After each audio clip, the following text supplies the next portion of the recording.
talagang masigasig ka sa pagsusulat sa unit team. What happened, sir? At ano bang komento mo yun sa Marcos Jr. administration, especially itong issue sa drug use? Yes, during the election time, I was one of those who really believed that Marcos Jr. is for the people. He campaigned a lot. That sounds music to our ears. But when Sobrang he pagkabudol became mo the pala president, noon. Suddenly he abandoned everything that he promised to the people. So right now, hindi na natin may isa-isay kung ilan bang issues na tinalikuran niya. And right now, yung drug use, Sobrang pagkabudol mo pala ngayon o noon, kaya nagsisisi ka pala. yung issue niya. And you know, during the time of Duterte, the people supported Duterte because we hate drugs. The Filipino people hate drugs because drugs can destroy a country. And now we have a president that he himself Bangag. has been accused and alleged na User, siya. drug And he addict. and he seems to be ignoring the clamor of the people. Correct. Sabi nga, wala siyang moral ascendancy until he convinced the people that he's not a drug user. Opo, pero sir, yung sa timing po ng 30, yung mahigit 13 billion ngayon, bumaba yung value, nasa 9 billion plus na lang yung drugs na Kaya nga, isa pa yan. na-recover recently sa isa pong checkpoint. Tanim, ang ano timing lang nun, sir, yan, doon sa para naging, malihis. hamon ng taong bayan na drug test? Ang issue. I think the timing is really suspicious. Yes, correct. And, Very The suspicious. news has a lot of red flags and Oh, red flags. tama ka. Red Hindi flags, ang mabuo dami. yung story. Any event or any drug operations that is done naturally will have different angles that can be examined by any ordinary people. At it will naturally flow and convince people na totoo. But this 13 billion shabu drug bust, if we call that, it raised a lot of questions than answer. Ang isa pa, it's very paramang smells fishy when you saw the Exactly. president himself trying to beat the one who apprehended yung captain. Parang ano to, and the video says for itself na something is really not parang Not right. it's not falling into the right places. Correct. Yung mga Can droga, you mga imagine, itim na. hauling this much Dating amount of stock shabu? na yan. Tinamin volume lang, itself, tinain. We know that the value of shabu is basically parang gold yan. Tama. In the pag kahit isang kilo lang, Mukha mo, if you leave abalus. if you allow it to be handled by criminals or the users, it will be treated like gold. Kasi nga user sila. Then ito, 13 billion, isa lang yung Kaya isa nga, lang yung driver handler. lang. It's very unbelievable. Maniwala Kaya nga, kami. Yun ang Diyos ko. pinag-usapan ngayon sa social media. Na Correct. para ang daming red flags. Tapos the timing is very suspicious. So the instead of giving the administration a thumbs up, it brings more suspicion. It brings more doubt. It brings more parang walang pagtitiwala ng tao sa administration because the event itself are suspicious and many people are believe that this is a stage or para kumbaga drama lang to. Yes, To drama shift lang the yan. focus of the people from the Pakita real lang issue. yan para malihis ang Sa issue. inyong experience sa nakaraang administrasyon, meron po silang war against drugs and they're talking the language of those criminals. Gera nga eh. So ngayon sa Marcos administration, binanggit po mismo doon ni President Marcos Jr. na pwede naman palang ganito, makahuli tayo ng bilyon-bilyong piso halaga ng illegal na droga na walang namatay, walang nagbuwis ng buhay, walang dumanak na dugo. What can you say about that, sir? Well, that's basically my point. It raised suspicion. Kasi nga, drugs yan, criminal activity yan. How come you get hold of that amount of illegal drugs with no resistance? Ano yan? Exactly. If there's any the most dangerous kind of criminals, kung meron man, yun na ang mga drug dealer. They are armed to the teeth. They will fight for it because they know it's a very big business. Tapos, kaya mong kumuha ng 13 billion worth of it without resistance? Tsaka Wala, isang kinuha mo driver lang. sa drawer, tapos pinakita mo na, oh, ito, nakuha namin. And the fact that the person that was apprehended was not thoroughly even cross-examined or being fed to the media para sumagot ng mga kasagutan. Merong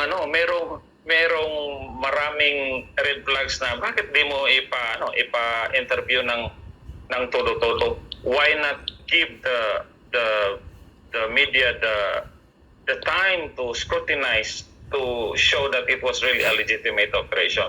Correct. So, parang naging it backfired. I think, as in my opinion, this is the basic example of how a government will try to lie, will try to manipulate opinion by staging Mga sinungaling an event. Manluluko. Although it's not proving it, but the more they will not answer the questions of the people, the more it will convince the Filipino people that they are just messing with the Filipino people. Nanluloko lang sila. Oh, yes. Yun ang perception ng mga tao sa ngayon. Correct. Sir Jun, do you think yung pahayag na yun ni Presidente BBM na hindi naman pala kailangan ng dahas para labanan ng illegal na droga is a direct swipe against former President Duterte na talagang binuhos yung lakas at pwersa ng pamahalaan para labanan po ang drug menace? No amount of news, no amount of words can change or can convince the Filipino people na Duterte was less or not, or Bongbong Marcos is better than Duterte. Correct. We the people, especially me from Cebu, I am a witness how ex-President Duterte wiped out the drug monies na, kumbaga, sa Bisaya, nalimpyo ang dalan, wala yung mga adik-adik. Correct. The drug lords were gone, yung mga addict criminality were completely, I think 98% na wala sila. Tapos during Marcos time, in less than a year, bumalik agad yung Yes. Pag upo-upo pa lang ni Marcos, isang buwan pa lang, bumalik na agad yung mga drug addict. yung street selling ng shabu. Correct. Kahit ilang bisis pa magsalita si Kuting. Bongbong, o kahit ilang drug operations pa na kaduda-duda, no amount of PR against Duterte that Correct. can convince the people otherwise, because we the people believe that Duterte was serving the interest of the Filipino people, while Marcos, the reason why he is called Budol man, he is called Pangag, and all other derogatory names is because hindi nagtugma yung sinasabi niya sa ginagawa niya. Correct. Right now, we do not see a president that works for the Filipino people. We do not see a president that think and feel the concerns of the Filipino people. We only see a president who works for the United States, Oho, whose tama. objective is to bring chaos in our country. Sir Jun, maayong gabi, si Admar po ito. Sir, bumaba po si dating Pangulong Rodrigo Duterte na may mataas na rating. Mas mataas kumpara doon sa pag-upo niya sa pwesto. At kung pagbabasehan mo yung mga nakalipas na mga presidente, iba yung trend nila. Mataas sa una, pagbaba nila, mababa rin yung kanilang rating. Iba itong si dating Pangulong Rodrigo Duterte. Ibig sabihin, kontento ang taong bayan sa kung ano Correct. ang klase ng kanyang pamamalakad, ano ang kanyang ginawang pamamahala sa ating bansa. Hindi pwedeng isantabi, hindi pwedeng kumbaga kutsain, considering satisfied ang nakararami sa ating mga kababayan. Kung pagbabatayan po yung mga survey, nakikita mo ba na parang binabaliwala ng kasalukuyang administrasyon yung naging inputs? Dahil alam mo naman dito sa Pilipinas po, pag hindi pangalan mo ang nakatatak, ay hindi ko pagpapatuloy ito.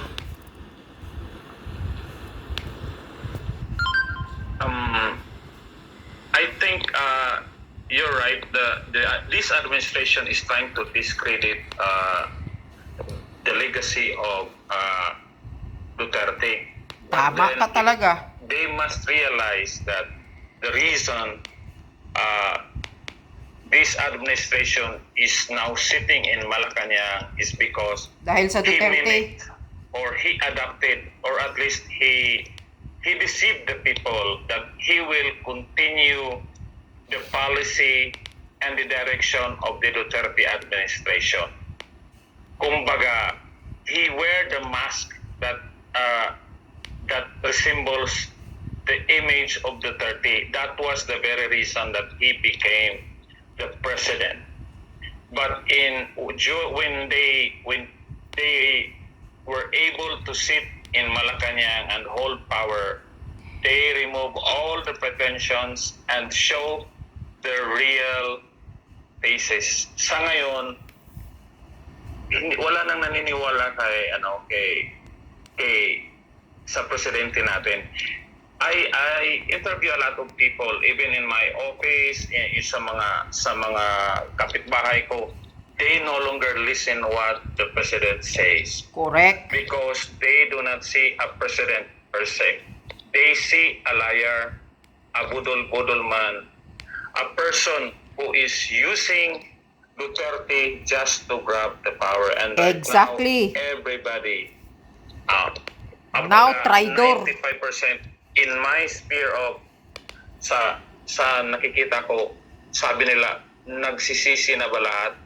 Kung sa Bisaya pa, nagbasol na ba ang tanan? Oh, yes. And it's what's really killing us is we still have 4 years to have this president who is not serving us. Kaya every time we speak of the legacy of this administration, wala na sa ordinaryong tao, wala na. We're just waiting for him to be gone. Kumbaga, accepted na ng mga tao na wala ka nang masasabi sa kanila. Hindi ito nakikinig eh. We understand that they don't have the heart for the people. We just want our heroes, kung sino man yung matatapang or sino yung Pilipino na will defend this country against a president who will not serve us. Sana papalitan na siya or sana Yes. Hilain na. divine intervention na hindi na pahirapan yung Pinoy. Correct. Because parang sobra-sobra na makita siya everyday. Sobra-sobra na makita siya everyday. Nanggigigil ang mga tao. Hindi na kaya. Kailangan hilain na itong puting. Pahirapan yung Pinoy. Because parang sobra-sobra na makita siya everyday that he's saying something that he doesn't mean. And we know he is not our president as far as his heart is concerned. He's not serving us. Tama. Siguro, mensahe na lang sa taong bayan po, Sir June, sa mga pangyayari ngayon. Kasi at the end of the day, ang taong bayan, ang mas may kapangyarihan at galing sa taong bayan, ang kapangyarihan ng mga namumuno ngayon. Ano ba ang dapat maging ugali, dapat gawin ng taong bayan na sa ngayon, sila man ay, lalo na yung mga nabudol at yung mga nagdadalawang isip pa kasi both sides yung kanilang mga naririnig at yung mga naging bulag pa rin sa katotohanan. Kaya nga, mayroon pa rin mga bulag. Well, as far as Filipinos are concerned, I think what we can do is really to continue supporting kung meron man sanang matinong nagawa ang administration. But I've been observing, I've been trying to look at anything na may relevance talaga sa interest ng Pinoy. Parang Wala eh. talaga. Kaya ang masabi ko, tiis na lang muna tayo, or if there's any way that we can support, or in my opinion, or removing him Yes, removing him. legally, I will support it. Kasi wala na naubos na pasensya ng mga tao. Kahit saan lugar ngayon, shabu is being sold, and no one cares. Exactly. And to think, hindi lang, ang daming problema ng internal problems natin, sasabayan pa ng gera Gera. na warmongering. Bibit-bitin pa yung Amerikano dito. Or what? Imagine na nga tayo, hindi nga natin na solve yung internal problem natin, rebellion. Yung mga Tapos NPE haharap nga, tayo sa dami pa. superpower. So I think I cannot give a good advice, or at least my message is parang sa akin masama loob ko eh. Ang sama-samang loob ko kasi isa ako sa sumusuporta, Isang nakikipag-away pa nabudol. ako para kay Bongbong, tapos sobrang napudol. Iba kasi yung hindi intentional. Right now, I do not see him as parang worthy of my respect. In Correct. fact, I see him as Enemy. an enemy of the people. Yes, kalaban. Kasi hindi na siya nakikinig. And the worst, yung mga tao pa niya, ang ginagawa ng gobyerno natin ngayon is totally ignoring public service. Ang ginagawa nila ngayon, nakaw dito, nakaw sa kaliwa, nakaw sa kanan. Parang wala tayong gobyerno sa ngayon. Correct. Kaya nga, kung sinasabi na the power of the government is from the people, now, any president or any leader na hindi na mag-deserve, I think the people have the right to remove anyone who's not serving its interest. The Constitution may have mandated us that 6 years is 6 years, but at the end of the day, the will of the people is the supreme law. Correct. Kung ang sentiment ng tao ang pagbibigyan, the president should step down or be removed. Or else, kung ano mang nagawa ng administration na to negatively to the Filipino people, baka abot tayo sa irreversible na stage. Kaya nga masamang loob ko, because as an ordinary citizen, hanggang comment na lang tayo, hanggang sulat na lang tayo. But at the end of the day, we saw the government's resources being stolen every day, being squandered for things that are not really for the Filipino people. Government resources are being spent para sa ibang interest. Sa kanila lang. It's hurting us, especially those who supported Bongbong Marcos to become the president. I thought he was our president. Now he's not my president. He is somebody else's puppet. He is somebody else's lapdog.